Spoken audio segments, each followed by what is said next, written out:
ಸುಜಾತ ಅಂತ ಮುಕ್ತಿಧಾಮದಲ್ಲಿ ಮ್ಯಾನೇಜರ್ ಆಗಿ ಕೆಲಸ ಮಾಡ್ತಾಯಿದ್ದೀನಿ. ಸೊ ಇಲ್ಲಿ ಮುಕ್ತಿಧಾಮದಲ್ಲಿ ಒಬ್ಬ ಮನುಷ್ಯ ತೀರೋದ ನಂತರ ಮೊದಲನೇ ದಿವಸದಿಂದ ಕಾರ್ಯಕ್ರಮ ನಮ್ಮಲ್ಲಿಂದ ಸ್ಟಾರ್ಟ್ ಮಾಡ್ತೀವಿ. ಇಲ್ಲಿ ಏನಂದರೆ ಆ್ಯಂಬುಲೆನ್ಸ್ ವ್ಯವಸ್ಥೆ ಇದೆ, ಆಮೇಲೆ ದಹನ ಕಾರ್ಯಗಳಿಗೆ ಬುಕ್ ಮಾಡ್ಕೊಳ್ಳೋ ವ್ಯವಸ್ಥೆನೂ ಮಾಡಿಕೊಡ್ತೀವಿ. ಹಾಗೆಯೇ ಇಲ್ಲಿ ಮೊದಲನೇ ಕಾರ್ಯದಿಂದ ದಹನಕ್ಕೆ ಹೋಗೋದಕ್ಕೆ ವ್ಯವಸ್ಥೆ ಆ್ಯಂಬುಲೆನ್ಸು, ಮೆಟೀರಿಯಲ್ಲು, ಪುರೋಹಿತರು ಎಲ್ಲ ವ್ಯವಸ್ಥೆ ಮಾಡ್ತೀವಿ.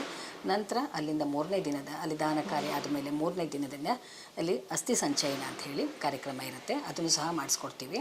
ಅದಾದ ನಂತರ 9ನೇ ದಿನ, 5ನೇ ದಿನ, 7ನೇ ದಿನ ಆ ಥರ ಕಾರ್ಯಕ್ರಮಗಳು ಸ್ಟಾರ್ಟ್ ಆಗುತ್ತೆ. ಅಪರ ಕಾರ್ಯ ಅಂತ ಹೇಳ್ತಾರೆ ಅದಕ್ಕೆ.